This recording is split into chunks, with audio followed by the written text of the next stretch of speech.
So, dear brothers and sisters, let's begin with a word of prayer. సహోదరి సహోదరులారా, ప్రార్థన చేసుకుని మనం ప్రారంభించుకుందాం.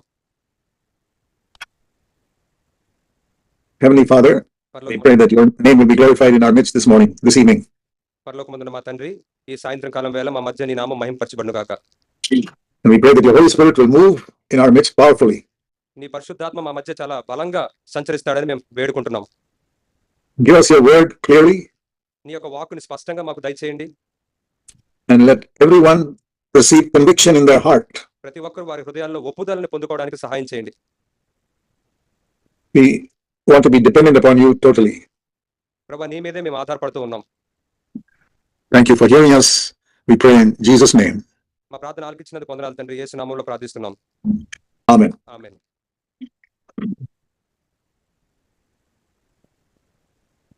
So can you ask them to focus one of the cameras on the audience? Audience ని చూపించే camera ఒకటన్నా పెట్టమంటున్నారు brother. వారిని చూపించే కెమెరా ఒకటి. Okay, thank you.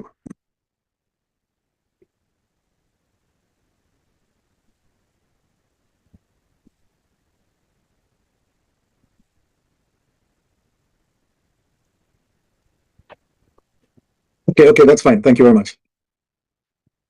Okay. So I want to turn to Genesis chapter 1. ఆదికాండం మొదటి అధ్యాయాన్ని తీయండి. In Genesis chapter 1, we read about how the heavens and the earth were created. ఆకాశము భూమి ఎలా సృజించబడిందో మనం చూస్తాం.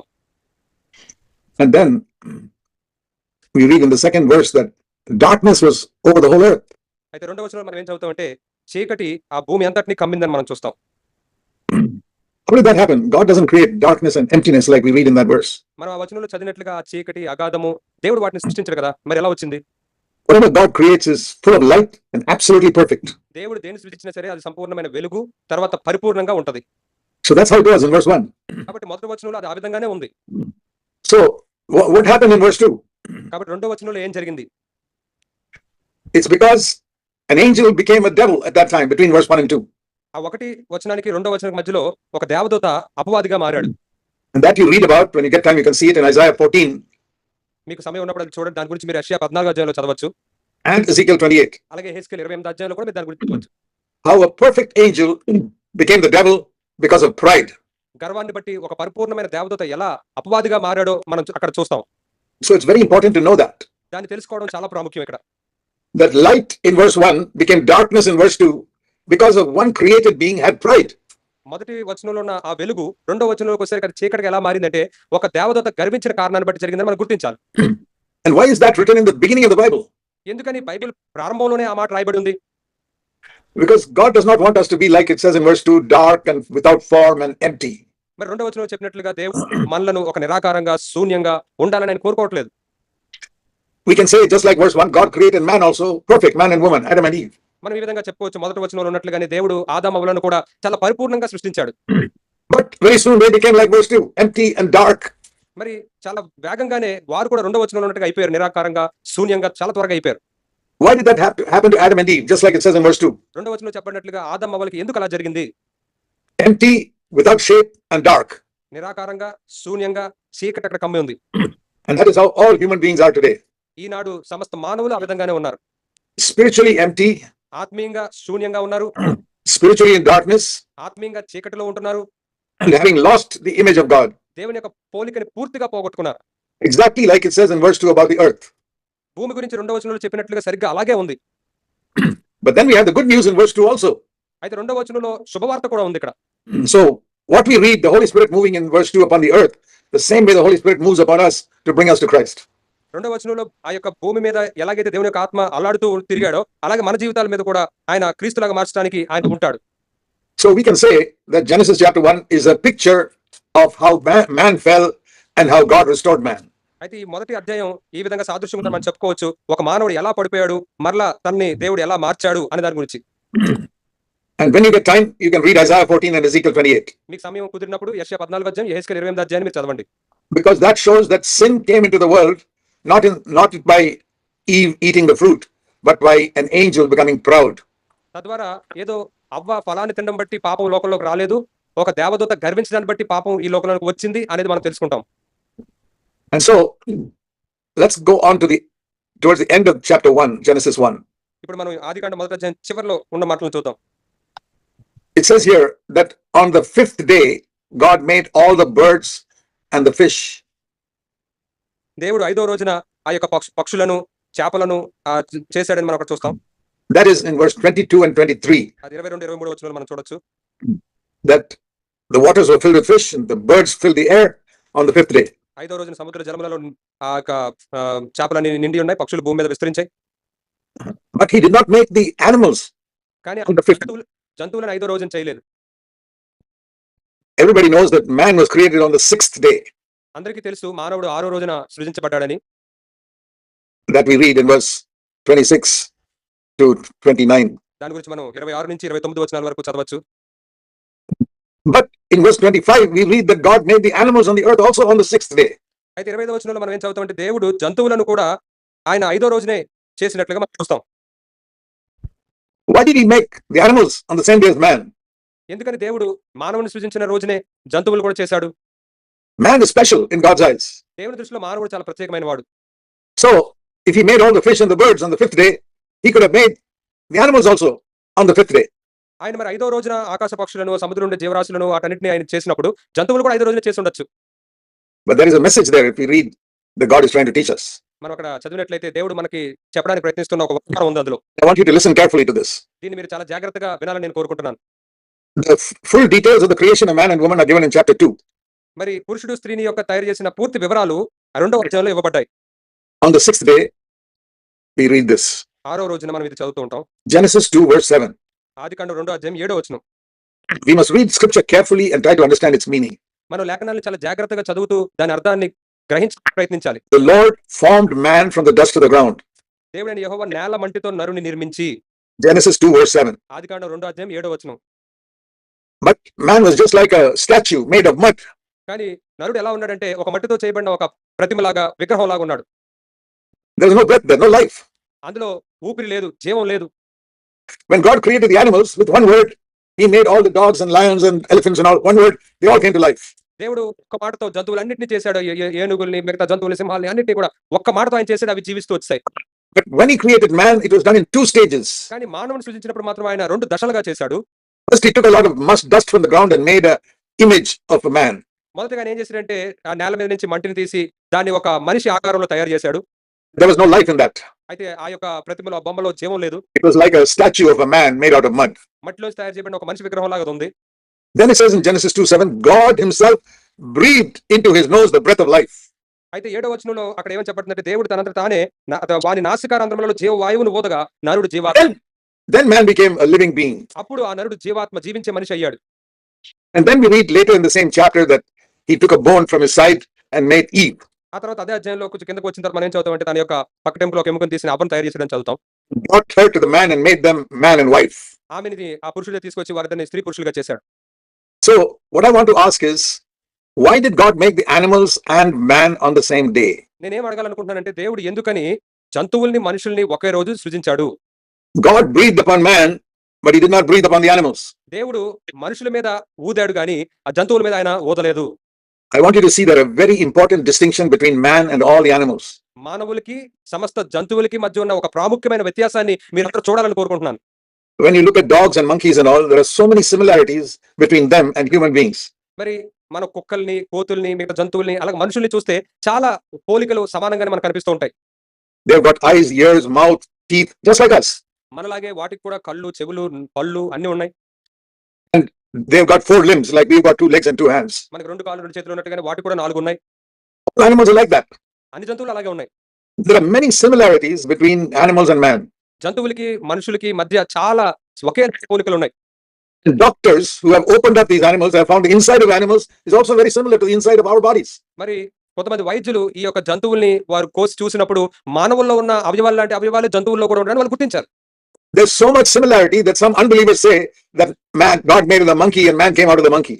మరి అవిశ్వాసులైన వారు చెప్తున్నట్లుగా కోతిలో నుంచి మానవుడు వచ్చాడు అన్నట్లుగా చాలా పోలికలు వాటికి మనవులకి ఉంటూ ఉన్నాయి. Why do they say that? Because there's so much similarity between a monkey and a man. ఎందుకని వారు ఆ మాట చెప్తున్నారంటే కోతులకి, మానవులకి మధ్య చాలా సమానంగా కనిపించే కొన్ని పోలికలు ఉన్నాయి కనుక. But there's one big difference. అయితే ఇక్కడ ఒక పెద్ద వ్యత్యాసం ఉంది. All of you must know that. మీరందరూ దాన్ని తెలుసుకోవాలి. There's one big difference between all of us human beings and all animals. మన మానవులైన మనందరికీ సమస్త జంతువులకి మధ్య ఒక పెద్ద వ్యత్యాసం ఉంది. That's what we read in Genesis 2:7, that God breathed upon man. దాని గురించి మనం ఇక్కడ ఆదికాండం 2:7 చదువుతాం. దేవుడు ఆ నరుడి మీద ఊదాడు. When God breathed upon man, what happened? దేవుడు మానవుడి మీద నరుడి మీద ఊదినప్పుడు ఏం జరిగింది? Man received a spirit inside him. మానవుడు తన లోపలికి ఆత్మని పొందుకున్నాడు. If you turn with me to 1 Thessalonians నాతో పాటు తెస్సలోనికీయులకు రాసిన మొదటి పత్రిక తీయండి. and chapter 5 5వ అధ్యాయం and verse 23. 23వ వచనం. There it says, the God of peace sanctify us complete. సమాధానకర్తకు దేవుడే 23. మిమ్మల్ని సంపూర్ణంగా పరిశుద్ధపరచును గాక అని మనం చదువుతున్నాం. And then this completely is described as spirit, soul and body in the next ఈ part of the verse. ఈ సంపూర్ణంగా అనేది ఆ వచనంలోని మిగతా భాగంలో వివరించబడుతోంది. Spirit, soul and body. ఆత్మ, ప్రాణము, శరీరము. Those are the three parts of human beings. మానవుల్లో ఉండే 3 భాగాలు ఇవి. Body, we know what it is, our physical body. శరీరం అంటే ఏంటో మనకు తెలుసు, మన భౌతికమైన శరీరం. Our soul is our mind and our feelings. మన యొక్క ప్రాణం ఏంటంటే మన మనస్సు, మన యొక్క భావాలు. That is intelligence. అంటే తెలివితేటలు. You can feel love or you can feel anger. That is the soul. మీరు ప్రేమించాలనిపించచ్చు, లేదా కోపగించాలనిపించచ్చు. ఇదంతా ప్రాణము. So soul is our mind and our feelings. కాబట్టి ప్రాణము అంటే మన మనస్సు, మన యొక్క భావోద్వేగాలు, భావాలు అనుకోవచ్చు. Now, animals also have a body. జంతువులకు కూడా శరీరం ఉంది. And animals also have a mind and feelings. జంతువులకు కూడా మనసు ఉంది, వాటికి కూడా భావ వ్యక్తీకరణలు ఉన్నాయి, భావాలు ఉన్నాయి. Don't you think dogs have feelings? కుక్కలకి భావాలు అవి ఉన్నాయని అనిపించట్లేదా మీకు? A dog can be angry, a dog can love its master very much. Those are feelings. మరి కుక్క కోపపడగలదు, కుక్క తన యజమానిని ప్రేమించగలదు, అవే భావాలు అంటే. A dog has got a very clever mind. కుక్కకి చాలా తెలివైన మైండ్ కూడా ఉంది. And the Bible says the snake has got the cleverest mind. Bible ఏం చెప్తుందంటే పాము చాలా వివేకమైనది అని చెప్తుంది. So the one thing the animal does not have is what it says in 1 Thessalonians 5:23, spirit. అయితే జంతువుల్లో లేని ఒక విషయం ఏంటనేది ఆ మొదటి తెస్సలోనికీయులకు 5:23లో చెప్పబడింది, ఆత్మ. It's got mind, emotions and body, దాంట్లో మనస్సు ఉంది, ఆ యొక్క భావాలు ఉన్నాయి, శరీరం ఉంది, కానీ but not spirit. ఆత్మ లేదు. Spirit is what came into us when God breathed into man. దేవుడు మానవుల్లోనికి ఊదినప్పుడు ఆ ఆత్మ మనలోనికి వచ్చింది.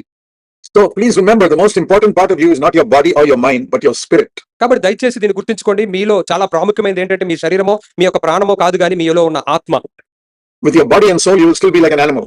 మీలో ఆ శరీరము, ప్రాణం మాత్రమే ఉంటే మీరు జంతువుల్లాగే ఉంటారు. Because animals also got body, mind and emotions. ఎందుకంటే జంతువులు కూడా శరీరం ఉంది, మనస్సు ఉంది, భావాలు ఉన్నాయి.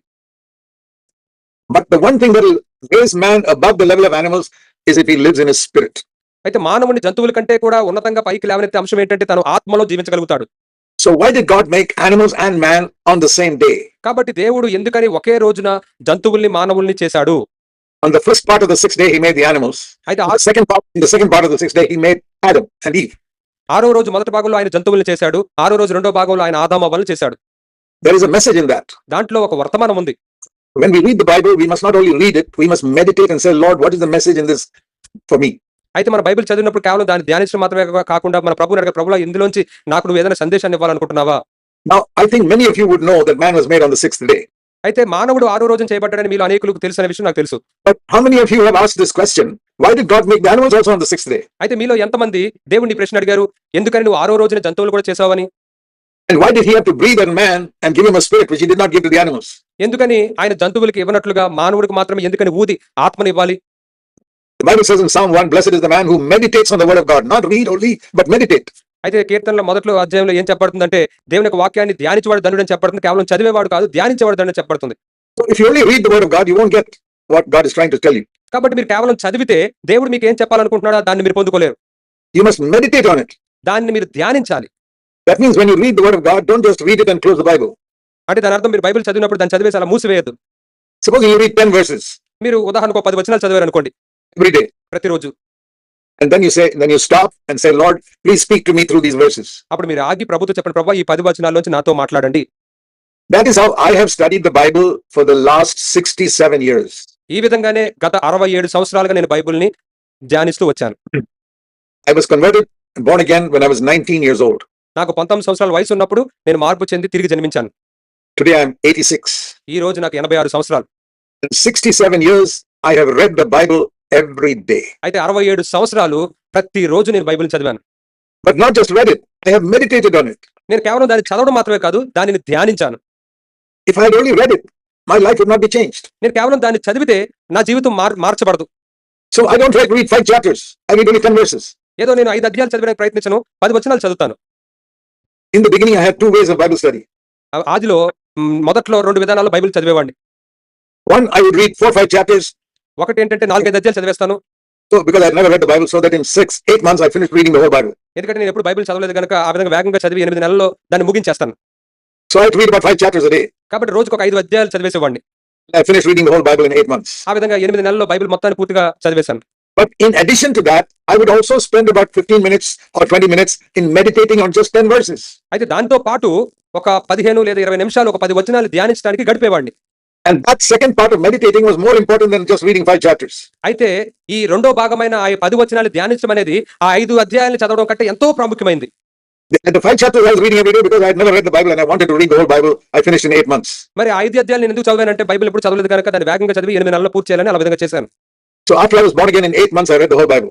కాబట్టి నేను తిరిగి జన్మించిన తర్వాత 8 నెలల్లో బైబిల్ మొత్తాన్ని పూర్తిగా చదివాను. Have you all read the whole Bible? మీరు బైబిల్ మొత్తాన్ని చదివారా?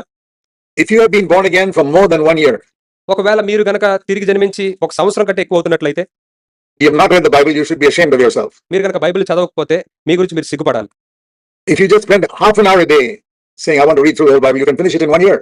ఒకవేళ మీరు గనక రోజులో ఒక అర్ధ గంట బైబిల్ చదవాలని అనుకుంటే 1 సంవత్సరంలో మీరు పూర్తి బైబిల్ని చదివేయగలుగుతారు. Read as much as you can in half an hour. ఆ అర్ధ గంటలో మీరు ఎంత చదవగలుగుతారో చదవండి. Start in Genesis and go up to Revelation. ఆదికాండంలో మొదలుపెట్టి ప్రకటన గ్రంథం వరకు వెళ్ళిపోండి. And if you don't understand something, don't worry, just keep reading. మీకు అర్థం కాకపోయినా సరే పర్వాలేదు, మీరు చదువుకుంటూ వెళ్ళిపోండి. When I first read the Bible, most of it I did not understand. నేను మొదటిసారి బైబిల్ చదివినప్పుడు వాటిలో చాలా విషయాలు నాకు అర్థం కాలేదు. As I meditated, I began to understand more and more. అయితే ధ్యానించడం మొదలు పెట్టాక ఇంకా ఎక్కువగా అర్థమవుతూ ఉండేది. So that is how I discovered many things in the scriptures. ఆ విధంగానే లేఖనాల్లో అనేక విషయాలు నేను కనుగొనగలిగాను.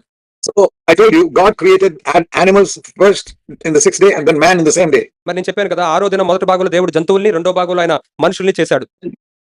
God gave man a conscience by breathing into him. అయితే దేవుడు మానవుడిలో ఓదరాన్ని బట్టి తనలోనికి మనస్సాక్షిని పంపించాడు. Now I'll tell you why God made the animals and the man on the same day. ఇప్పుడు నేను చెప్పబోతున్నాను దేవుడు ఎందుకని ఒకే రోజున అదే రోజున జంతువుల్ని మనుషుల్ని చేశాడు అని. Please listen carefully. జాగ్రత్తగా వినండి. All of us have got a conscience because God breathed into us. దేవుడు మనలోనికి ఊదాడు గనక మనందరిలో మనము మనస్సాక్షిని కలిగి ఉంటాము. If you don't keep that conscience pure, you will become like an animal. That is why God created animals on the same day. మీరు గనక ఆ మనస్సాక్షిని పవిత్రంగా ఉంచుకోకపోతే మీరు జంతువుల వలె అయిపోతారు. అందుకనే దేవుడు అదే రోజు జంతువులు చేశాడు. God was teaching, I have made man on the 6th day, but if he does not listen to his conscience, he will sink down to the level of an animal. దేవుడు ఏమంటున్నాడంటే మానవుడిని 6వ రోజున నేను సృజించాను, తన గనక మనస్సాక్షి సరిగ్గా ఉంచుకోకపోతే తన ఒక జంతువు వలె కిందకి దిగజారిపోతాడు. That's why he made animals also on the 6th day to show man, you will become like an animal if you don't live by this breath that I breathed into you. అందుచేత దేవుడు ఏం చేశాడంటే నేను నీకు ఇచ్చిన ఈ ఊపిరిని బట్టి, ఈ జీవాన్ని బట్టి నువ్వు జీవించకపోతే నువ్వు కూడా ఈ జంతువులాగా అయిపోతావని చెప్పడానికి 6వ రోజున చేశాడు. So what is this conscience that God puts into man? దేవుడు మానవుల్లో ఉంచిన ఈ మనస్సాక్షి అంటే ఏంటి? When you're tempted to do something wrong, the conscience will tell you that is wrong. మీరు ఏదైనా తప్పు చేయడానికి శోధించబడినప్పుడు ఆ మనస్సాక్షి మీతో ఏం చెప్తుందంటే అది తప్పు అని చెప్తుంది. So you turn with me now to Genesis chapter 3. నాతో పాటు ఒకసారి ఆదికాండం 3వ అధ్యాయం తీయండి. This is very important for you to pay attention because it concerns your whole life. దయచేసి మీరు ఇక్కడ శ్రద్ధ పెట్టాలి, ఎందుకంటే ఇది మీ జీవితం మొత్తానికి అవసరమైన విషయం. In Genesis 3, we read the devil came to Adam and Eve and tempted him. అయితే ఆదికాండం 3వ అధ్యాయంలో మనం ఏం చదువుతామంటే ఆ అపవాది అయిన సాతానుడు ఆదాము అవ్వల దగ్గరికి వచ్చాడు శోధించడానికి. Came through a serpent. ఆయన సర్పంను బట్టి లోపలికి వచ్చాడు. That is how the devil tempts today also. ఈ దినం కూడా అపవాది మన దగ్గరికి అలాగే వస్తాడు. He tempts us to do what is wrong. ఏది తప్పో అది చేయడానికి మనల్ని శోధిస్తాడు. And as soon as the devil tempted, Eve must have felt in her conscience that is wrong. God told you not to eat from this tree. అయితే అపవాది శోధించగానే అవ్వ తన లోపల తనకి ఇలా అనిపించి ఉంటుంది, దేవుడు దీన్ని తినద్దని చెప్పాడు కాబట్టి ఇది తప్పు అని. That's why we read in verse 3. Immediately she said, God has said to me, you must not eat this from this tree or you will die. అందుకే ఆమె వెంటనే ఏం చెప్పిందంటే దేవుడు ఈ యొక్క వృక్ష ఫలాలు తినదని చెప్పాడు, ఎందుకంటే మేము చనిపోతాము అని చెప్పాడు. Verse 3. 3వ వచనం. So the temptation comes in verse 1. శోధనేమో మొదటి వచనంలో వచ్చింది. And before Eve sinned, the voice of conscience told her in verse 3, you should not eat it. అయితే అవ్వ పాపం చెయ్యక ముందు 3వ వచనంలో మనస్సాక్షి ఆమెతో ఏం చెప్పిందంటే నువ్వు ఆ ఫలం తినకూడదు అని చెప్పింది. So you see 3 stages here. ఇక్కడ 3 స్థాయిలను మనం చూస్తాం. Same thing, we also face 3 stages. మన జీవితాల్లో కూడా ఈ 3 స్థాయిల్ని ఎదుర్కొంటూ ఉంటాం. First of all is verse 1, the temptation the devil brings to disobey God. మొదటిది ఏంటంటే దేవునికి అవిధేయత చూపించడానికి అపవాది మన దగ్గరకు ఒక శోధన తీసుకొస్తాడు. Eat from this tree, ఈ చెట్టు ఫలాన్ని తిను, disobey God. దేవునికి అవిధేయత చూపించు. Second thing you see is the voice of conscience coming into our heart. Verse 3, God has said, don't do it. అయితే రెండవది ఏంటంటే మూడో వచనంలో మనం చూసినట్లుగా ఆ మనస్సాక్షి మనతో చెప్తుంది ఏమనంటే దేవుడు దీన్ని తినద్దు అన్నాడని. This is exactly how it happens to you and me even today. ఈనాడు కూడా మీలోను నాలోను ఈ విధంగానే జరుగుతుంది. Any temptation, number one temptation, second step is voice of conscience saying, don't do it. అయితే ఏ విషయంలో అయినా సరే, ఏ శోధన విషయం మొదటి శోధన, తర్వాత లోపల నుంచి మనస్సాక్షి నుంచి వచ్చే స్వరం. For example, a temptation comes to you to get angry with your husband or wife. ఉదాహరణకి నీ భార్య మీదో లేదా నువ్వు భర్త మీదో నువ్వు కోపపడాలి అనే ఒక శోధన నీకు వచ్చింది. That is like Genesis 3 verse 1. అది ఎలా ఉంటుందంటే ఆదికాండం 3:1 లాంటిది. Temptation from the devil, get angry. అపవాది నుంచి వచ్చిన శోధన, కోప్పడు. Next step is verse 3. The voice in your conscience says, don't do it. అయితే తర్వాతది ఏంటంటే మూడో వచనం, నీ లోపల నుంచి మనస్సాక్షి నుంచి వస్తున్న స్వరం, ఆ విధంగా చేయొద్దు. Or when you're tempted to tell a lie, లేదా అబద్ధం చెప్పడానికి మీరు శోధించబడ్డారు అనుకోండి. you can tell a lie in the office and make money.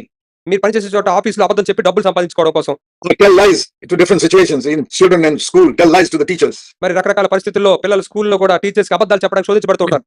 And immediately in the conscience, the voice comes saying, don't do that. God doesn't want you to tell a lie. అయితే వెంటనే ఆ మనస్సాక్షి ఏం చెప్తుందంటే నువ్వు ఆ విధంగా చేయదు, దేవుడు నువ్వు అబద్ధం చెప్పాలని కోరుకోవట్లేదు అని చెప్తుంది. Or when you men are tempted to lust after some woman, లేదా పురుషులు ఒక స్త్రీని ఎవరినో చూసి మోహించాలనుకుంటున్నారు. ఆ విధంగా or look at some dirty picture of a woman in some magazine, లేదా ఒక మ్యాగజైన్ లో ఉన్న ఒక అసభ్యకరమైన ఒక స్త్రీ యొక్క దృశ్యాన్ని చూడడానికి శోధించబడుతున్నారు. and immediately your conscience tells you at the same time, don't look at that. That is sin. అదే సమయంలో నీ మనస్సాక్షి ఏం చెప్తుందంటే నువ్వు ఆ విధంగా చేయొద్దు, అది పాపము అని చెప్తుంది. So the first stage is Genesis 3:1 temptation. అయితే ఆదికాండం 3:1 ప్రకారం మొదటి దశ ఏంటంటే శోధన. All temptations come like that. అన్ని శోధనలు ఆ విధంగానే వస్తాయి. The next step is verse 3, the conscience telling you, don't do it. అయితే రెండవ దశ ఏంటంటే ఆ మూడో వచనము, నీ మనస్సాక్షి ఒక స్వరము, నువ్వు ఆ విధంగా చేయొద్దు. The fact that you have a conscience means God has breathed into you. మరి నీలో మనస్సాక్షి ఉంది అంటే దేవుడు నీలో ఊదాడు కాబట్టి అది ఉంది. Now if you don't listen to that conscience, you will descend to the level of the animals. నువ్వు ఆ మనస్సాక్షి చెప్పే మాటను కనుక వినకపోతే నువ్వు ఆ జంతువు స్థాయికి దిగిపోతావు. Remember, animals and man were created on the same day. మానవులు జంతువులు ఒకే రోజున సృజించబడ్డారు అని గుర్తుంచుకోండి. But man was given a conscience. కానీ మానవుడికి మనస్సాక్షి ఇవ్వబడింది. If he does not live by the conscience, he will sink to the level of the animals. తను మనస్సాక్షిని బట్టి జీవించకపోతే తను జంతువుల స్థాయికి దిగిపోతాడు. And that is what has happened to all human beings. సమస్త మానవులకి అదే జరిగింది. Fighting and quarreling just like animals. జంతువుల వల్లే గొడవలు ఆడుకోవడం, వాగ్వాదాలు చేసుకోవడం.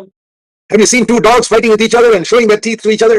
ఎప్పుడైనా చూసారా రెండు కుక్కలు ఒకటితో ఒకటి గొడవ ఆడుకుంటూ పళ్ళు చూపించుకుంటూ ఉంటాయి? It's exactly how many husbands and wives are. అనేక మంది భార్యాభర్తలు ఆ విధంగానే ఉంటున్నారు. That is how many men are when they fight with each other, or many women when they fight with each other. మరి పురుషులు ఒకరితోకరు గొడవ ఆడుకుంటున్నప్పుడు, స్త్రీలు ఒకరితో గొడవ ఆడుకున్నప్పుడు ఆ విధంగానే ఉంటున్నారు. Exactly like two dogs baring their teeth at each other. సరిగ్గా రెండు కుక్కలు పళ్ళు బయటపెట్టి ఒకదాని మీద ఒకటి అరుచుకుంటున్నట్లుగా ఉంటారు. So man has descended to the level of the animals. కాబట్టి మానవుడు జంతువుల స్థాయికి దిగిపోయాడు. See, the dogs don't get married. చూడండి, కుక్కలకి పెళ్లిళ్ళు అవ్వవు. They will have sex with any female dog అవి ఏ ఆడకుక్కతో అయినా సరే లైంగికంగా కలిసిపోతూ ఉంటాయి. because they don't have a conscience. ఎందుకంటే వాటికి మనస్సాక్షి లేదు గనక. When a man is not faithful to his wife ఒక పురుషుడు తన భార్య విషయంలో నమ్మకస్తులుగా ఉండకపోతే, and he has sexual thoughts about other women, మిగతా స్త్రీల విషయంలో లైంగికమైన ఆలోచనలు కనుక తను కలిగి ఉంటే, he is exactly like that dog, no different from an animal. తను సరిగ్గా ఆ కుక్కలాగే ఉన్నాడు. జంతువుకి తనకి మధ్య ఏ వ్యత్యాసం లేదు. Dog is not faithful to some wife dog. ఎలాగైతే కుక్క తన భార్య అయిన కుక్కతో ఈ విషయంలో ఎలా నమ్మకంగా ఉండదో, But a dog, all female dogs are the same. మరి ఆడకుక్కలు అన్ని కూడా అలాగే ఉంటాయి, ఒకలాగా అనిపిస్తాయి వాటికి. When a man looks at any woman and lusts after her, he is behaving like a dog. మరి ఏ పురుషుడైనా సరే స్త్రీలందరినీ ఆ విధంగా చూస్తున్నట్లయితే తన కుక్కలాగే ప్రవర్తిస్తున్నాడు. He is not listening to his conscience. తన మనస్సాక్షి చెప్పే మాట తను వినడం లేదు. Then he has sunk to the level of the animal. అప్పుడు తను జంతువుల స్థాయికి దిగిపోయాడు. And if you look at your life, we have to say that we have all done that at some time or the other. మనం కనుక మన జీవితాన్ని పరిశీలించుకుంటే ఏదో ఒక సమయంలో మనం ఆ విధంగా చేస్తామని మనకు తెలుస్తుంది. Next time you get angry with somebody, మరి తర్వాత ఎప్పుడైనా సరే ఎవరి మీద మీరు కోపపడడానికి శోధించబడినప్పుడు, remember what I'm saying now. నేను ఇప్పుడు చెప్పే మాటను గుర్తుంచుకోండి. You are sinking to the level of a dog. మీరు కుక్క స్థాయికి దిగిపోతున్నారు. You may be very clever in your mind, but in your spirit you're like a dog. మీ యొక్క మనస్సులో మీరు చాలా తెలివితేటలు కలిగి ఉండొచ్చు, కానీ మీరు మాత్రం మీ ఆత్మలో మీరు కుక్క స్థాయికి వెళ్ళిపోతున్నారు. You may have gone to college and got 2 degrees. You may have gone to college and got 2 degrees. మీరు కాలేజీకి వెళ్ళి మీరు 2 డిగ్రీలు పొందుకుని ఉండొచ్చు, But in your conscience you've become like an animal. కానీ మీ మనస్సాక్షిలో మాత్రం మీరు ఒక జంతువులాగా అయిపోయారు. Even though your mind is very clever. మీ మనస్సు, మీ మెదడు చాలా తెలివి కలిగింది అయినప్పటికీ కూడా. This is the condition of so many people. అనేక మంది యొక్క స్థితి ఇలాగే ఉంది. So many business people who make a lot of money in business. మరి బిజినెస్ చేసే చాలా మంది ఈ బిజినెస్ లో చాలా డబ్బులు సంపాదించుకుంటూ ఉంటారు. Their mind is always lusting after women. కానీ వారి మనసు ఎల్లప్పుడూ కూడా స్త్రీల వైపే మోహిస్తూ ఉంటూనే ఉంటుంది. That is like dogs going after all the female dogs in the area. అది ఎలా ఉంటుందంటే ఒక కుక్క ఆడకుక్కల వైపు తిరుగుతూనే ఉన్నట్టుగా ఉంటుంది. What is the difference between man and those dogs then? మరి ఆ మానవుడికి ఆ కుక్కకి మధ్య ఉన్న తేడా ఏంటి ఇంకా? Do you think a person who is created in the image of God will do all those things? దేవుని పోలికలో చేయబడిన మానవుడు ఇవన్నీ చేస్తాడా అని మీరు అనుకుంటున్నారా? It is because you don't listen to your conscience. ఎందుకు చేస్తాడు అంటే మీ మనస్సాక్షి చెప్పే మాట మీరు వినకపోయిన కారణాన్ని బట్టి. Now, if you want to know how important conscience is, please turn with me to Acts of the Apostles in chapter 24. ఈ యొక్క మనస్సాక్షి యొక్క ప్రాముఖ్యత మీకు తెలుసుకోవాలనుకుంటే నాతో పాటు అపోస్తుల కార్యాలు 24వ అధ్యాయాన్ని తీయండి. Please turn in your Bible to Acts 24. This is a very, very important verse. ఇది చాలా చాలా ప్రాముఖ్యమైన వచనం. అపోస్తుల కార్యాలు 24వ అధ్యాయం మీ బైబిల్లో మీరు తెరవండి. Everything I have said so far is leading up to this verse. నేను ఇప్పటివరకు చెప్పిందంతా కూడా ఈ వచనం దగ్గరికి నడిపించడానికే. You learn today that conscience is the only thing that distinguishes you from animals. మరి మీరు ఈ రోజు నేర్చుకోవాల్సిన విషయం ఏమిటంటే జంతువుల నుంచి మిమ్మల్ని ప్రత్యేకపరిచే ఒకే ఒక విషయం ఏమిటంటే మనస్సాక్షి. Animals have got a body, a dog has got a body just like you. Number one. జంతువులు అంటే కుక్క మీలాగే శరీరాన్ని కలిగి ఉంటుంది, అది మొదటిది. Secondly, dogs have got a mind just like us. రెండవదిగా కుక్కలకి మనలాగే మనసు కూడా ఉంటుంది. Dogs have got feelings. They can get angry. They can love. మరి కుక్కలకు కూడా భావాలు ఉంటాయి, అవి ప్రేమిస్తాయి లేదా కోపపడతాయి. So in these three areas, animals are just like us. ఈ మూడు విషయాల్లో జంతువులు సరిగ్గా మనలాగే ఉన్నాయి. But when it comes to conscience, dog has got no conscience. అయితే మనస్సాక్షి విషయం వచ్చేసరికి కుక్కకి మనస్సాక్షి లేదు. They don't feel something is wrong. వాటికి ఇది పలానా తప్పు అని అనిపించదు. You can threaten your dog at home and teach it, I'll punish you if you do that. That is not conscience. It is fear of punishment. మీరు ఇంట్లో ఉన్న కుక్కని భయపెట్టి ఆ పని చేస్తే నేను కొడతాను అని చెప్పి శిక్షిస్తానని భయపెడితే అది భయపడడంలో నుంచి వచ్చిన విధేయత గానీ అది దానికి మనస్సాక్షి ఉండదు. A dog may obey you out of fear of punishment, not because it has got a conscience. మరి మీరు శిక్షిస్తారేమో అన్న భయంలో నుంచి కుక్క మీకు విధేయత చూపించచ్చేమో గానీ ఏదో మనస్సాక్షి ఉన్న కారణాన్ని బట్టి కాదు. And now let me tell you something. అయితే ఇప్పుడు మీకు ఒక విషయం చెప్పాలనుకుంటున్నాను. When you avoid sin because of fear of punishment, you're at the level of an animal. మీరు కూడా భయాన్ని బట్టి అది శిక్షించబడతామేమో అన్న భయాన్ని బట్టి కనుక పాపాన్ని చేయకపోతే మీరు జంతువుల స్థాయిలో ఉన్నట్టే. A really spiritual man will avoid sin because his conscience tells him don't sin. అయితే నిజమైన ఆత్మీయుడైన వ్యక్తి ఎందుకు పాపాన్ని చేయడంటే తన మనస్సాక్షి చేయొద్దని చెప్తుంది కాబట్టి చేయడు. But even believers, most believers avoid sin because they're afraid of punishment. అయితే చాలా మంది అనేకమైన విశ్వాసులు కూడా వారు శిక్షకు భయపడి పాపాన్ని చేయకుండా ఉంటూ ఉంటారు. It's like a dog. You told the dog don't do that because you give it a beating if it does it. మీరు ఒక కుక్కతోటి నువ్వు అది చేయొద్దు, అది చేస్తే నేను కొడతాను అని చెప్పారు కనుక అది చేయదు. So the dog learns, if I do this, the master will punish me. అయితే కుక్క ఏం నేర్చుకుంటుందంటే నేను ఈ పని చేస్తే కనుక నా యజమాని నన్ను కొడతాడని నేర్చుకుంటది. So the dog does not do it because he's afraid to get another beating from the master. యజమాని మళ్ళీ నన్ను కొడతాడేమో అన్న భయంలో నుంచి కుక్క ఆ పని చేయకుండా ఉంటుంది. And if you avoid sin because you're afraid God will punish you, you're like a dog. దేవుడు మిమ్మల్ని శిక్షిస్తాడేమో అన్న భయాన్ని బట్టి మీరు పాపాన్ని చేయకుండా ఉంటే మీరు కుక్కలాగే ఉన్నారు. But God does not want you to avoid sin because you're afraid of punishment, but because your conscience tells you don't do it. అయితే దేవుడు ఏం కోరుకుంటున్నాడంటే నువ్వు శిక్షింపబడతావు అన్న భయంలో నుంచి కాక నీ మనస్సాక్షి అది చేయొద్దని చెప్తుంది కనుక నువ్వు చేయకుండా ఉండాలని కోరుకుంటున్నాడు. Let me emphasize these two different things. ఈ రెండు విషయాలు, ఈ ప్రత్యేకమైన విషయాలు మీకు నొక్కి చెప్పాలనుకుంటున్నాను. They are as different as black and white. నలుపు తెలుపు ఎంత ప్రత్యేకంగా వేరైనవో అంత ప్రత్యేకమైనవి.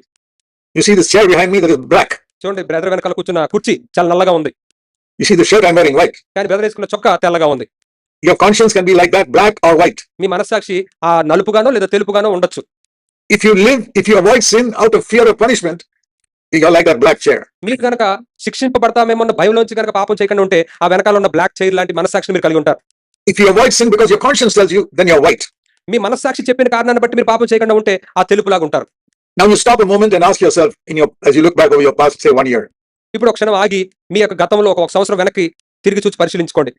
Now in the 6 months of this new year, ఈ కొత్త సంవత్సరంలో ఈ 6 నెలల్ని ఒకసారి పరిశీలించుకోండి.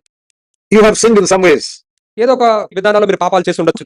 And I'm sure your conscience told you, don't do that. ఖచ్చితంగా మీ మనస్సాక్షి అది చెయ్యొద్దు అని చెప్పుంటుందని నేను నమ్ముతున్నాను. Don't look at that. దాన్ని చూడొద్దు. Don't look at that picture. ఆ యొక్క పిక్చర్ ని చూడొద్దు. Don't go to that cinema. ఆ సినిమాకి వెళ్ళొద్దు. Don't see that on television. టీవీలో అది చూడొద్దు. That is a bad picture. అదొక చెడ్డ దృశ్యం. Don't read that story. That's a bad story. ఆ చెడ్డ కథ చదవద్దు. అది చెడ్డ కథ. అది Don't say that. That is a lie. అది ఆ మాట అనొద్దు. అది అబద్ధం. Don't speak like that. That is anger. ఆ విధంగా మాట్లాడొద్దు. అది కోపం. You have heard that voice many times in the last 6 months, but you did not obey. అయితే ఈ గడిచిన 6 నెలల్లో మీరు అటువంటి స్వరాన్ని అనేక సార్లు మీరు విన్నారు, కానీ మీరు విధేయత చూపించలేదు. You disobeyed your conscience. మీరు యొక్క మనస్సాక్షికి మీరు అవిధేయత చూపించారు. But you say, oh Lord Jesus, please forgive me, cleanse me in your blood, so I won't be punished. కానీ మీరు ఏమంటారంటే ప్రభు నన్ను క్షమించు ప్రభు, నీ రక్తంతో నన్ను కడుగు ప్రభు, తద్వారా నేను శిక్షించబడను. Okay, the blood of Jesus cleanses you and you are not punished. సరే, దేవుని యొక్క యేసు యొక్క రక్తం మిమ్మల్ని కడుగు వేస్తుంది, మీరు శిక్షించబడరు. But what will be the result in your life? కానీ మీ జీవితంలో దాని ఫలితం ఏంటి? After 20 years of being a believer, you'll be like a baby. మరి విశ్వాసగా 20 సంవత్సరాలు గడిచినా సరే నువ్వు ఒక శిశువుగానే ఉండిపోతావు. Many of you have been believers for a long time, but spiritually you're like babies. మీలో అనేక సంవత్సరాలుగా విశ్వాసులుగా ఉంటున్నారు కానీ ఆత్మీయంగా శిశువుల్లాగా ఉన్నారు. See, a little baby cannot understand the Telugu language. ఒక చిన్న శిశువుకి బిడ్డకి తెలుగు భాష అర్థం కాదు. You speak to a 3-month-old baby in Telugu, it does not understand anything. 3 నెలల ఒక శిశువుతోటి మీరు తెలుగులో ఏదైనా మాట్లాడితే ఏమీ అర్థం కాదు. It takes time for it to understand. దాన్ని అర్థం చేసుకోవడానికి కొంత సమయం పడుతుంది. You speak to your dog in Telugu, the dog can't understand. మీరు కుక్కతో కూడా మీరు తెలుగులో మాట్లాడితే కుక్క కూడా అర్థం కాదు. That is a picture of a believer who has not grown spiritually. God is trying to speak to him, but he can't understand. మరి ఒక విశ్వాసి ఆత్మీయంగా ఎదగకుండా ఉంటే దేవుడు తనతో మాట్లాడడానికి ప్రయత్నించినా తను అర్థం చేసుకోలేడని చెప్పడానికి ఇది ఒక సాదృశ్యం. Some of you may say, I've been a believer for 5 years మీలో కొంతమంది ఈ విధంగా చెప్పొచ్చు, నేను 5 సంవత్సరాలుగా విశ్వాసంగా ఉన్నాను, or 10 years, 10 సంవత్సరాలు.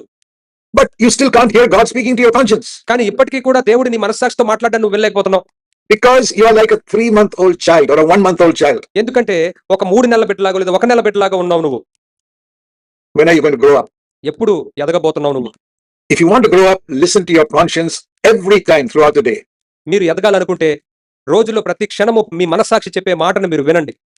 And the reason we read the Bible is so that the conscience becomes more sensitive to hear God's voice. మనం ఎందుకు బైబిల్ చదువుతామంటే దేవుని యొక్క స్వరానికి మన మనస్సాక్షి సున్నితంగా తయారవ్వాలని బైబిల్ చదువుతూ ఉంటాం.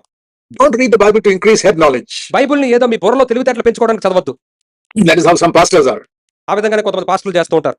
They only read it in order to preach some sermon. ఏదో ఒక వర్తమానాన్ని అక్కడ బోధించడానికి బైబిల్ చదువుతూ ఉంటారు. You must read the Bible so that your conscience becomes more sensitive to the voice of God. మీరు బైబిల్ ఎందుకు చదవాలంటే దేవుని యొక్క స్వరానికి మీ మనస్సాక్షి సున్నితంగా తయారవ్వాలని. Okay, now turn to Acts 24 and verse 16. సరే, ఇప్పుడు అపోస్తుల కార్యాలు 24వ అధ్యాయం 16వ వచనాన్ని This చూడండి. is a very important verse. ఇది చాలా ప్రాముఖ్యమైన వచనం. This is the Apostle Paul saying, ఇది అపోస్తులైన పౌలు చెప్తున్న మాటలు. I do my best to keep my conscience blameless before God and before men at all times. దేవుని ఎడలను మనుషుల ఎడలను ఎల్లప్పుడూ నా మనస్సాక్షి నిర్దోషమైనదిగా ఉండునట్లు అభ్యాసము చేసుకొనుచున్నాను. So always means 24 hours a day. ఎల్లప్పుడూ అంటే రోజులో 24 గంటలు. That means all the time Paul is saying, I keep my conscience clear. అంటే పౌలు ఏమంటున్నాడు? ఎల్లప్పుడూ నేను నా మనస్సాక్షిని నిర్దోషమైనదిగా ఉంచుకుంటున్నాను. That means that was more important to him than his body. అంటే దాని అర్థం తన శరీరానికంటే తన మనస్సాక్షికే దాన్ని ఎక్కువ ప్రాముఖ్యత ఇస్తున్నాడు. None of us can keep our body absolutely clean 24 hours a day. మనలో ఎవరు కూడా 24 గంటలు మన యొక్క దేహాన్ని చాలా పవిత్రంగా ఉంచుకోలేరు, శుభ్రంగా ఉంచుకోలేరు. Because even if you have a bath in the morning, in 2 hours some dirt will come out of your body. ఎందుకంటే ఉదయం నువ్వు స్నానం చేసినప్పటికీ కూడా ఒక 2 గంటల్లోనే ఏదో ఒక దుమ్ము ధూళి వచ్చి నీ మీద పడుతూ ఉంటుంది. Because there's so much of dust in the atmosphere. ఎందుకంటే ఈ వాతావరణంలో ఎంతో ధూళి ఉంటుంది. You just go out and some dust will come into your body. నువ్వు బయటకు వెళ్తే చాలు ఆ ధూళిలో కొంత భాగం నీ మీదకి వచ్చేస్తూ ఉంటుంది. Very quickly, in 2-3 hours, some body gets a little dirt. చాలా త్వరగా 2-3 గంటల్లోనే నీ యొక్క శరీరం దుమ్ము పడేస్తుంది. But the conscience, Paul says, I want to keep that absolutely pure 24 hours every day. కానీ పౌలు ఏమంటున్నాడంటే మనస్సాక్షిని మాత్రం రోజులో 24 గంటలు దాన్ని చాలా శుభ్రంగా ఉంచుకోవాలనుకుంటున్నాడు. That is why Paul was such an effective servant of God. అందుచేత పౌలు దేవుని యొక్క చాలా శక్తివంతమైన సేవకుడుగా ఉండగలిగాడు. He knew the Bible, but he also kept his conscience clear. తనకు బైబిల్ తెలుసు, అదే సమయంలో తన మనస్సాక్షిని కూడా చాలా స్వచ్ఛంగా ఉంచుకున్నాడు. Today there are many preachers, they know so much of the Bible, but they don't keep their conscience clear. అయితే ఈనాడు అనేకులైన బోధకులు వాళ్ళకి చాలా బైబిల్ తెలుసు కానీ వారి మనస్సాక్షిని మాత్రం వారు స్వచ్ఛంగా ఉంచుకోవట్లేదు. They love money so much. వారు డబ్బుని ఎంతగానో ప్రేమిస్తున్నారు. They become pastors in order to make money. వాళ్ళు డబ్బులు సంపాదించుకోవడానికి పాస్టర్లు అవుతున్నారు. They visit homes to get money from people. ప్రజల దగ్గర నుంచి డబ్బులు పొందుకోవడానికి గృహాలు కూడా దర్శిస్తూ ఉంటారు. And even many believers are unfaithful with money. మరి చాలా మంది విశ్వాసులు డబ్బుల విషయంలో చాలా అపనమ్మకస్తులుగా ఉంటున్నారు. They borrow money and they don't return it. వారు డబ్బుల్ని అప్పు తెచ్చుకొని మళ్ళీ తిరిగి ఇవ్వడం లేదు.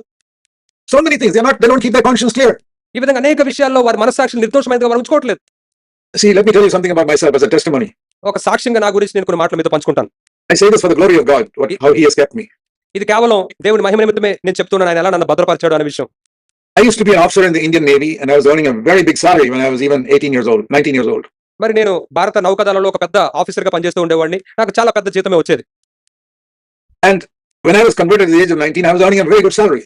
మరి నాకు 19 సంవత్సరాల వయసు వచ్చేసరికి చాలా లక్షల డబ్బులు నాకు వచ్చేది. But when I was 26 years old, God said, leave your job. అయితే నాకు 26 సంవత్సరాల వయసు వచ్చినప్పుడు దేవుడు ఏం చెప్పాడంటే నీ ఉద్యోగాన్ని విడిచిపెట్టు. Now I had great ambitions to go right up to the top and become a big officer in the Navy. అయితే నాకు చాలా పెద్ద పెద్ద లక్ష్యాలు ఉన్నాయి. ఆ నావికా దళంలో నేను ఒక పెద్ద ఉన్నతమైన అధికారిగా ఆ స్థాయికి వెళ్ళాలనుకున్నాను. But when God said, leave your job and serve me full time, I left my job. అయితే దేవుడు నాతోటి నీ ఉద్యోగాన్ని విడిచిపెట్టి నువ్వు పూర్తి కాలం నా కొరకు సేవ చేయాలని చెప్పినప్పుడు నేను విడిచిపెట్టాను. I'd already been working for about 8 years and saved a lot of money in the bank. మరి ఆ కొన్ని సంవత్సరాలు నేను పనిచేసి బ్యాంక్ లో చాలా డబ్బులు పోగు చేశాను.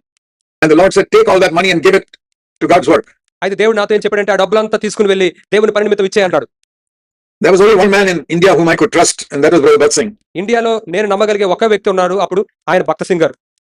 So I took all my money from the bank, emptied it, and gave it all to Brother Bhat Singh, saying, "This is for the Lord's work."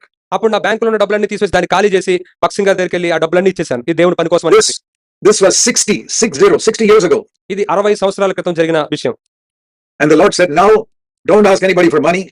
అయితే అప్పుడు ప్రభు నాతో ఏం చెప్పాడంటే, డబ్బుల కొరకు నువ్వు ఎవరిని అడగద్దు, Just trust me." నన్ను నమ్ము అంతే. And Brother Bhat Singh gave me 3 bits of advice. అప్పుడు భక్త సింగ్ గారు నాకు 3 సలహాలు ఇచ్చారు. Because Brother Bhat Singh knew my father even before I was born.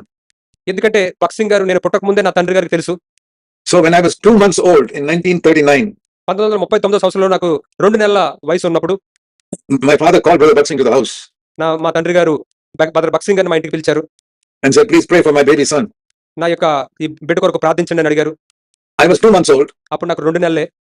So Bhat Singh laid his hands on my head when I was 2 months old నాకు 2 నెలల వయసు ఉన్నప్పుడు సోదరు భక్త సింగ్ గారు నా తల మీద చేయించారు. and said, "Lord, help him to grow up to be your servant one day." ప్రభువా, ఒకానొక దినాన నీ సేవకుడిగా ఉండినట్లుగా అతన్ని ఎదిగింప చేయండి అని ప్రార్థించారు. But then I joined the Navy, కానీ ఆ తర్వాత నేను మరి నావికాదళంలో చేరాను. and my father wondered how will Bhat Singh's prayer be answered now. అయితే మా తండ్రి గారు ఆశ్చర్యపోతూ ఉండేవారు, ఏమనంటే ఇప్పుడు భక్త సింగ్ గారి ప్రార్థన ఎలాగా నెరవేరుతుంది మరి. But when I was 26 years old, that prayer was answered and I became God's servant. అయితే నాకు 26 సంవత్సరాల వయసు వచ్చినప్పుడు దేవుడు ఆ ప్రార్థనకి జవాబు ఇచ్చింది, నెరవేరింది. నేను ఆ నావికాదళం విడిచిపెట్టాను. That was 60 years ago. అది 60 సంవత్సరాల క్రితం జరిగిన సంఘటన. And Bhat Singh had told me 3 things. అయితే సోదరు భక్త సింగ్ గారు నాకు 3 సలహాలు ఇచ్చారు. 1, never tell your financial needs to any human being. మొదటిది, నీ ఆర్థిక అవసరతల గురించి ఏ మానవుడికి నువ్వు చెప్పొద్దు. If you need money, don't tell human beings. You've got a father in heaven, he'll provide your need. నీకు ఒకవేళ ఏదైనా అవసరం ఉంటే నువ్వు ఏ మానవుడికి చెప్పొద్దు, నీకు పరలోకమందు ఒక తండ్రి ఉన్నాడు, ఆయన నీ అవసరాలు తీరుస్తాడు. I have followed that advice for 60 years. ఆ యొక్క సూచనని, ఆ సలహాని 60 సంవత్సరాలుగా నేను పాటించాను. I have never taken a salary from anybody. నేను ఎవరి వద్ద నుండి ఎన్నడూ జీతాన్ని పుచ్చుకోలేదు. I have never asked anybody for money. నేను ఎన్నడూ ఎవరిని డబ్బు కోసం అడగలేదు. I started serving the Lord with 0 in my bank account. నా బ్యాంక్ అకౌంట్ లో 0 బ్యాలెన్స్ తో నా యొక్క పరిచయం మొదలు పెట్టాను. And God has taken care of me for 60 years. అయితే దేవుడు ఈ 60 సంవత్సరాలు నన్ను పట్టించుకుని చూసుకున్నాడు. And not only me, he has taken care of my 4 children also. నన్ను మాత్రమే కాదు, నా 4 కుమారుల గురించి కూడా ఆయన జాగ్రత్త వహించాడు. God enabled me to marry somebody who had the same view as me. ఎందుకంటే దేవుడు నేను నాలాంటి అభిప్రాయాలు కలిగి ఉన్న స్త్రీనే పెళ్లి చేసుకునేట్టుగా కూడా నాకు సహాయం చేశాడు.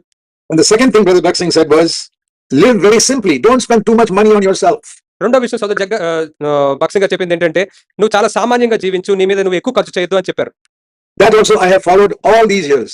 ఆ సలహాను కూడా ఈ సంవత్సరాలన్నీ నేను పాటించాను. My wife and I never bought anything for our house which we did not need. నేను నా భార్య మాకు అవసరం లేనిది ఏది మా ఇంట్లోనికి మేము ఎప్పుడు తెచ్చుకోలేదు, కొనలేదు. And we, listen to this, we never got into debt. We are married for 58 years. We have never been in debt to anybody even for one day. దీన్ని జాగ్రత్తగా వినండి. మాకు వివాహమై 58 సంవత్సరాలు అయింది. మేము ఇప్పటి వరకు ఎవరిని మేము అప్పు అడిగి తెచ్చుకున్నదంటూ ఏదీ లేదు. When we had little, we lived with little. మా దగ్గర కొద్దిగా ఉన్నప్పుడు మేము ఆ కొద్దిగాలోనే జీవించాం. Sometimes we had very little in our house. కొన్నిసార్లు మా ఇంట్లో చాలా కొద్దిగా మాత్రమే ఉండేది. I never owned a car. నాకు ఒక కారు అనేది, సొంత కారు ఏమీ లేదు.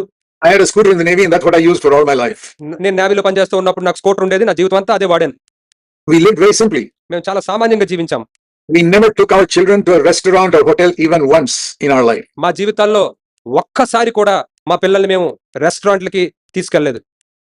Because we didn't have the money. ఎందుకంటే మా దగ్గర డబ్బులు లేవు. We had food at home. ఇంటి దగ్గర మాకు ఆహారం ఉండేది. We ate simple food. సామాన్యమైన ఆహారం మేము తినేవాళ్ళం.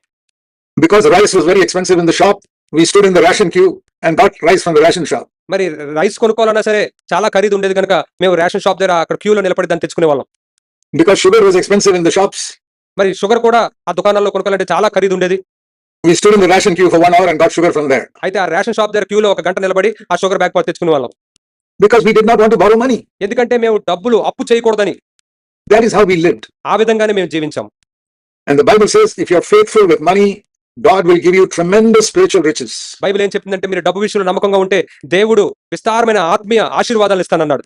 And I can testify, God has given me tremendous spiritual riches. నేను ఇప్పుడు సాక్ష్యం చెప్పగలను, దేవుడు ఎంతో విస్తారమైన ఆత్మీయ ఆశీర్వాదాలు నాకు దయచేశాడు. He has given my wife great spiritual riches. నా భార్యకు కూడా ఎంతో గొప్ప ఆత్మీయ ఐశ్వర్యాన్ని ఇచ్చాడు. He has given my 4 children spiritual riches. నా యొక్క 4 కుమారుల పిల్లలకి కూడా ఆయన గొప్ప ఆత్మీయ ఐశ్వర్యాలను ఇచ్చాడు. That's the second thing Bhat Singh said, live very simply. మరి ఇది రెండో విషయం భక్త సింగ్ గారు చెప్పింది, సామాన్యంగా జీవించు. Don't ever borrow money from anybody. ఎవరి దగ్గర నుంచి ఎన్నడూ డబ్బులు నువ్వు అప్పు తీసుకోవద్దు. And the third thing Brother Bhat Singh said, సోదరు భక్త సింగ్ గారు చెప్పిన మూడో విషయం ఏమిటంటే, many people will speak evil of you. అనేకులు నీ గురించి చెడ్డ మాటలు మాట్లాడతారు. They will make false accusations against you. నీకు వ్యతిరేకంగా తప్పుడు నిందలు వేస్తారు. Don't reply to any of them. వాటిలో దేనికి నువ్వు బదులు ఇవ్వద్దు. Keep your mouth shut. నీ నోరు మూసుకుని అలా ఉండు. Love them, forgive them. వాళ్ళని ప్రేమించు, వాళ్ళని క్షమించు. I've done that for 60 years. 60 సంవత్సరాలు నేను దాన్ని చేస్తూ వచ్చాను. And I want to tell you, God has blessed me. నేను చెప్తున్నా, దేవుడు నన్ను ఎంతగానో దీవించాడు. Let me repeat the 3 things Bhagat Singh told me. Bhagat Singh గారు నాతో చెప్పిన 3 విషయాలు మరలా మీతో చెప్తాను. He told me this more than 60 years ago. నాతో 60 సంవత్సరాల క్రితం ఆయన చెప్పిన మాటలు ఇవి. Never tell your earthly needs to anybody on earth. నీ యొక్క భూలోక అవసరతల గురించి ఎన్నడూ ఎవరికీ చెప్పద్దు. Only tell your Father in heaven. కేవలం పరలోకమందున్న నీ తండ్రికి మాత్రమే చెప్పు. That is what I've done for 60 years. 60 సంవత్సరాలుగా నేను దాన్ని చేశాను. Second, live very, very simply. Don't buy unnecessary things. రెండవది, చాలా సామాన్యంగా జీవించండి, అనవసరమైనవి కొనద్దు. Don't buy unnecessary clothes or shoes or anything. Only what you need. అనవసరమైన దుస్తులో, షూసో మీరు కొనద్దు. ఏం అవసరమో అదే కొనండి. Even for our children, only what they need. మన పిల్లలకు కూడా వారికి ఏం అవసరమో అదే కొనండి. And thirdly, when people accuse you, keep your mouth shut. Don't reply.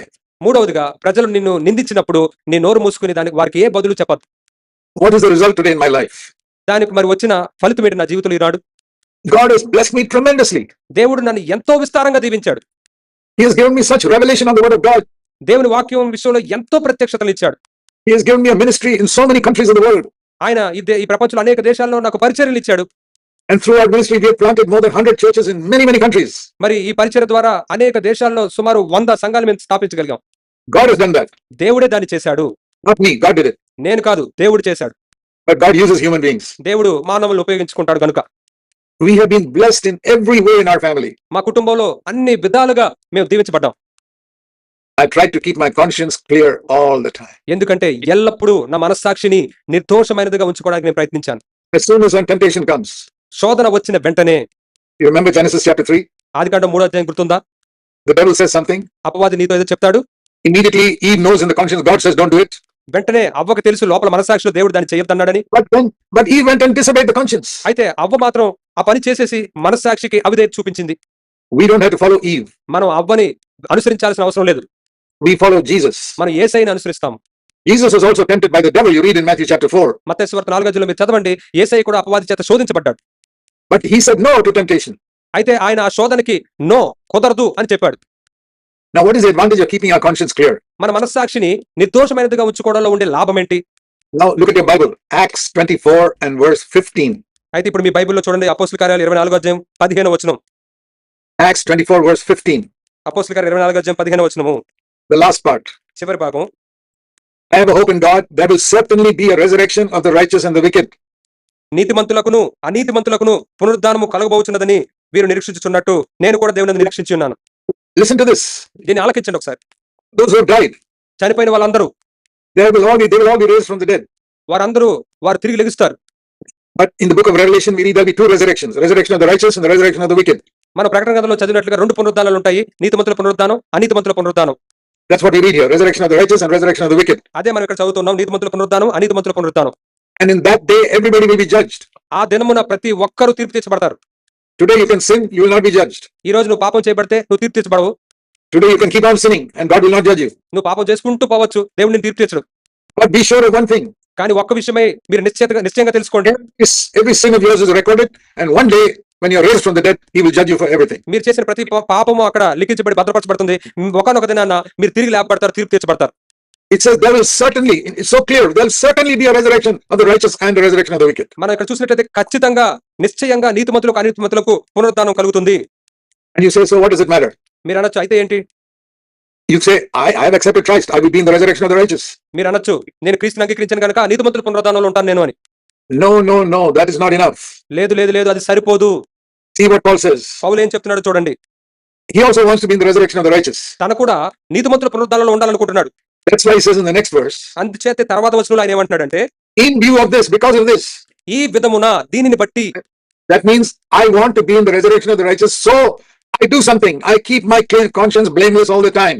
మరి నీతిమంతుల పునరుద్ధానంలో నేను ఉండాలని కోరుకుంటున్నాను కనుక అందుచేత నేను నా మనస్సాక్షి నిర్దోషమైనదిగా ఉంచుకుంటున్నాను. My dear brothers and sisters, I love you all very much. నా ప్రియ సహోదరి సహోదరులారా, మిమ్మల్ని అందరినీ నేను ఎంతగానో ప్రేమిస్తున్నాను. And in Jesus' name, I want to say to all of you.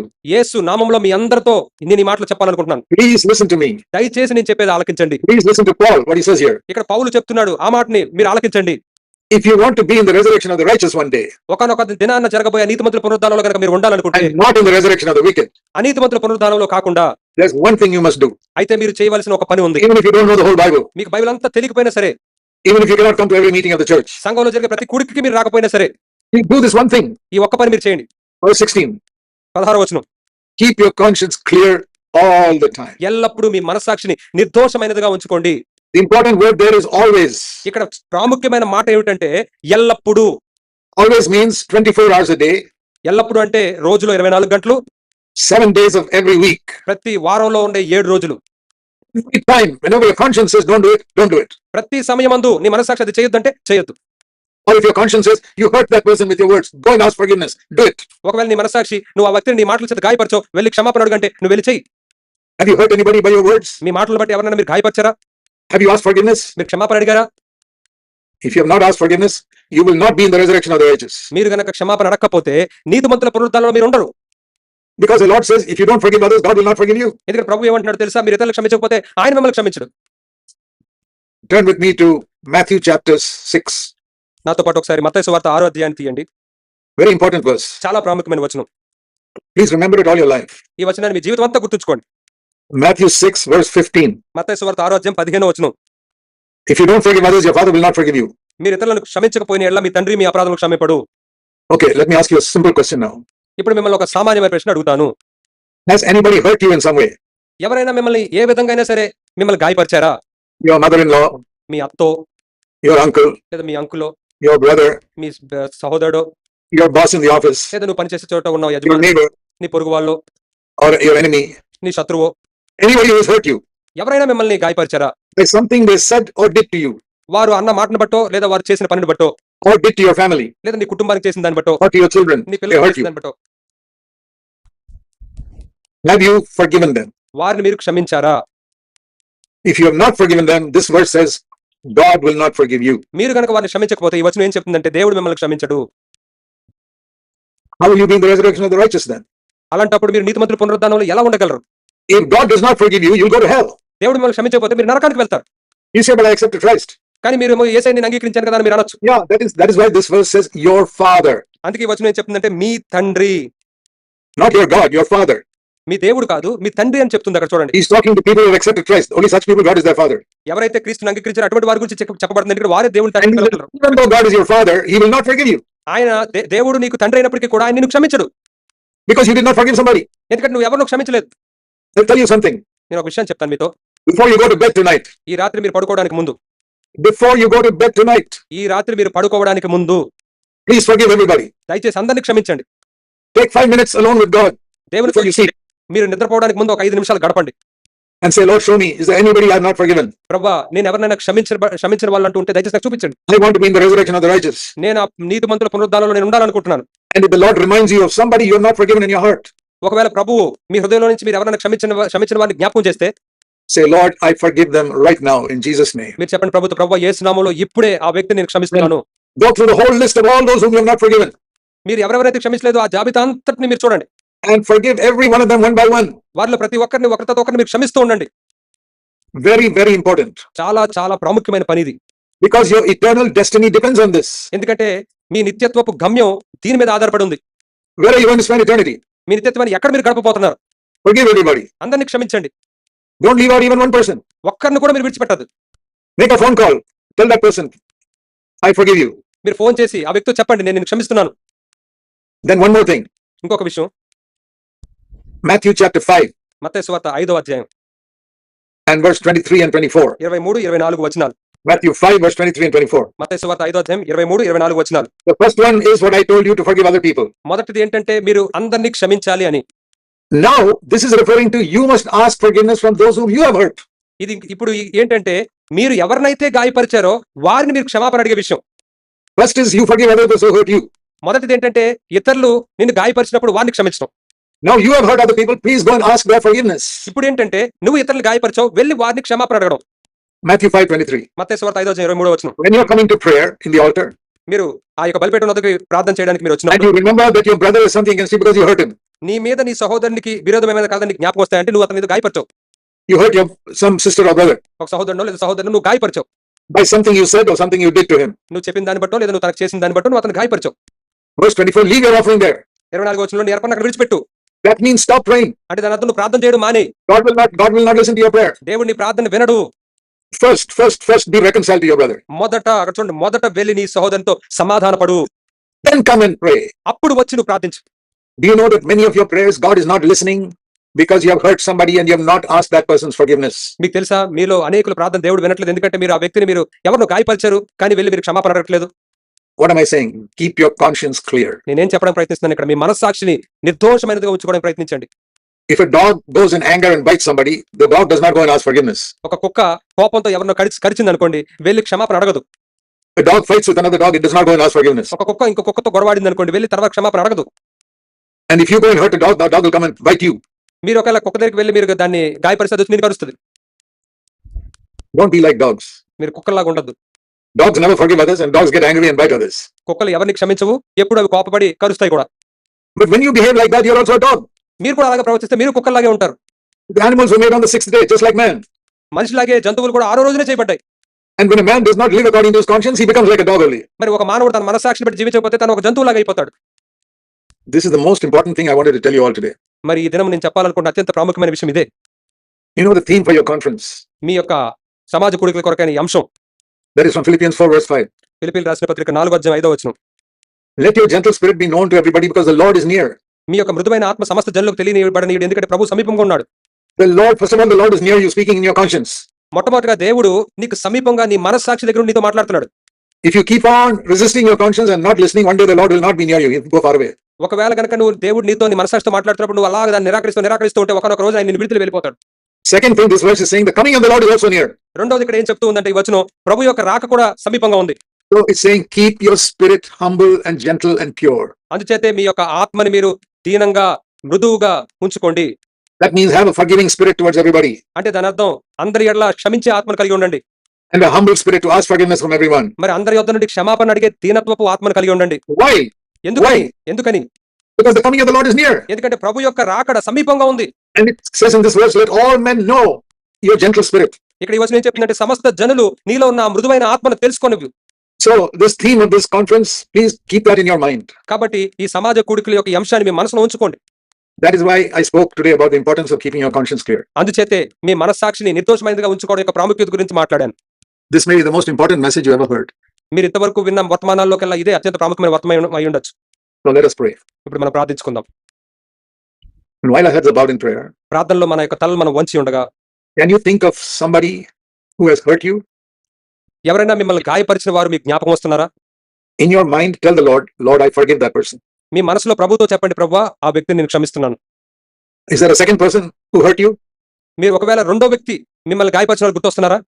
In your mind, tell the Lord, I forgive that person also. మీ మనసులో మీరు ప్రభుతో చెప్పండి, ప్రభువా ఆ వ్యక్తిని కూడా క్షమిస్తున్నాను. And if there are 10 people like that, tell the Lord, I forgive every one of them one by one. Name them and forgive them. ఒకవేళ అలా 10 మంది ఉంటే 10 మంది గురించి ఒకరి తర్వాత ఒకరు పేరు చెప్తూ మీరు ప్రభుతో చెప్పండి, వారికి క్షమిస్తున్నాను అని. Okay, the second step is, తర్వాత రెండవ పని మనం చేయాల్సింది ఏంటంటే, is there anybody whom you have hurt, whom you have not asked forgiveness from? ఒకవేళ మీరు ఎవరినన్నా గాయపరిచి వారిని ఇంకా క్షమాపణ అడగకుండా ఉన్నారా? Tell the Lord, ప్రభుతో చెప్పండి, Lord, as soon as this meeting is over and I go home, ప్రభువా ఈ మీటింగ్ అయిపోయిన వెంటనే ఇంటికి వెళ్ళిన తర్వాత I'm going to contact that person. ఆ వ్యక్తిని నేను పలకరిస్తాను. If he's got a phone, I'll contact him on the phone. తన దగ్గర ఫోన్ ఉంటే ఆ ఫోన్ లో నేను మాట్లాడతాను. Otherwise, tomorrow I will go and try and see him. లేదా రేపటి దినం నేను వెళ్తే అతని దగ్గరికి వెళ్ళి కలుసుకుంటాను. But I'm going to settle that, ask that person's forgiveness as soon as possible. ఏదైనప్పటికీ కూడా వీలైన త్వరగా ఆ వ్యక్తితో ఆ విషయాన్ని సరిచేసి సమాధాన పడాలనుకుంటున్నాను. I will write a letter to that person as soon as I go home. లేదా ఇంటికి వెళ్ళిన వెంటనే ఆ వ్యక్తికి నేను లెటర్ రాస్తాను, and post it. దాన్ని పంపిస్తాను. How much does a letter cost? So little money. ఉత్తరానికి ఎంత ఖరీదు అవుతుంది? చాలా తక్కువే. Keep your conscience clear. మీ మనస్సాక్షిని నిర్దోషమైనదిగా ఉంచుకోండి. Write that letter, ask forgiveness. ఆ ఉత్తరం రాసి క్షమాపణ అడగండి. Make that phone call and ask forgiveness. ఆ ఫోన్ చేసి క్షమాపణ అడగండి. Or go to that person and ask forgiveness. లేదా ఆ వ్యక్తి దగ్గరికి వెళ్ళి ఆ క్షమాపణ అడగండి. Maybe somebody in your office. బహుశా మీ పనిచేసే చోట ఆఫీసులో ఎవరై ఉండొచ్చు. Maybe some relative. లేదా ఒక బంధువు అయి ఉండొచ్చు. If you don't keep your conscience clear, you have descended to the level of a dog. మీ మనస్సాక్షిని మీరు నిర్దోషమైనదిగా ఉంచుకోకపోతే మీరు ఆ కుక్క స్థాయికి దిగిపోతారు. That is why God made dogs and human beings on the same day, sixth day. అందుచేత దేవుడు కుక్కల్ని మనుషుల్ని ఒకే రోజున 6వ రోజున చేశాడు. If you don't keep your conscience clear, you will descend to the level of the animals. మీ మనస్సాక్షిని మీరు స్వచ్ఛంగా ఉంచుకోకపోతే మీరు జంతువు స్థాయికి దిగిపోతారు. Then even if you sat in Beersheba for 30 years, you'll be in the resurrection of the wicked. మీరు ఈ Beersheba సంఘంలో 30 సంవత్సరాలు ఉన్నప్పటికీ కూడా మీరు అనీతిమంతుల పునరుద్ధానంలో మాత్రమే ఉంటారు. అప్పుడు You will not be in the resurrection of the righteous. మీరు నీతిమంతుల పునరుద్ధానంలో ఉండరు. So humble yourself, కాబట్టి మిమ్మల్ని మీరు తగ్గించుకోండి, ask the Lord to forgive you, మిమ్మల్ని క్షమించమని ప్రభువుని అడగండి, and ask others to forgive you. అలాగే ఇతరులను కూడా మిమ్మల్ని క్షమించమని అడగండి. Dear brothers and sisters, do you feel I've spoken very strongly? ప్రియ సోదరి సోదరులారా, మీతో నేను బలంగా మాట్లాడనని మీరు అనుకుంటున్నారా? I'm like a doctor conducting an operation to remove a cancer from your body. నేను ఎలా ఉన్నానంటే మీ దేహంలో ఉన్న ఒక క్యాన్సర్ ని తీసివేయడానికి ఆపరేషన్ చేసే వ్యక్తిలాగా ఉన్నాను. Cancer operation is very painful, cancer operation చాలా బాధాకరమైందే. but you'll be cured. You'll be healthy మీరు నయం చేయబడతారు, మీరు ఆరోగ్యంగా ఉంటారు when the cancer is removed. ఆ క్యాన్సర్ తీసివేయబడిన తర్వాత. That is how I preached, అందుచేత నేను ఈ విధంగా మాట్లాడాను. that the cancer in your spirit can be removed. మీ ఆత్మలో ఉన్న ఆ యొక్క cancer తీసివేయబడాలని. Believe me that if you listen to what I told you today, ఈ రోజు నేను మీతో చెప్పిన మాటలు మీరు వింటే, in the day Christ comes back, you'll thank me for telling you the truth. నమ్మండి, క్రీస్తు తిరిగి వచ్చిన ఆ రోజున ఈ సత్యం నేను మీతో చెప్పినందుకు మీరు నాకు వందనాలు చెల్లిస్తారు. I hope you'll be ready for that day. ఆ దినం కోసం మీరు సిద్ధంగా ఉంటారని నేను ఆశిస్తున్నాను. Heavenly Father, పరలోకమందున మా తండ్రి, we thank you for your word that gives us a clear direction how to walk on this earth. ఈ భూమి మీద మేము ఎలా జీవించాలో అనే దాని గురించి చాలా స్పష్టమైన విధంగా నీ వాక్యం మాకు సహాయం చేస్తుంది. Help everyone here, every single person, to listen to the voice of their conscience, ప్రభు ఇక్కడున్న ప్రతి ఒక్కరికి ప్రభువా మీరు సహాయం చేయండి, వారి మనస్సాక్షి యొక్క స్వరాన్ని వినడానికి, so that we can be ready for your coming, తద్వారా నీ రాకకు మేము సిద్ధంగా ఉండునట్టు. and that we can be in the resurrection not of the wicked but the resurrection of the righteous. ప్రభు ఆ విధంగా మేము అనీతిమంతుల పునరుద్ధానంలో కాకుండా నీతిమంతుల పునరుద్ధానంలో ఉండులాగున We want to keep our conscience clear all the time. ఎల్లప్పుడూ మా మనస్సాక్షిని మేము స్వచ్ఛమైనదిగా నిర్దోషమైనదిగా ఉంచుకోవాలనుకుంటున్నాం. Lord Jesus, we pray you'll help us. ప్రభు అయిన యేసు మేము ప్రార్థిస్తూ ఉన్నాం. Thank you, Father, for your love and care for us. ప్రభు తండ్రి, నీ ప్రేమ బట్టి నువ్వు మమ్మల్ని పట్టించుకున్న దాన్ని బట్టి నీకు వందనాలు. We give you thanks in the name of our Lord Jesus Christ. మా ప్రభు అయిన యేసుక్రీస్తు వారి నామములో మీకు కృతజ్ఞతలు చెల్లిస్తున్నాం. Amen. Amen. Thank you, brothers and sisters, for listening patiently for more than 1 hour.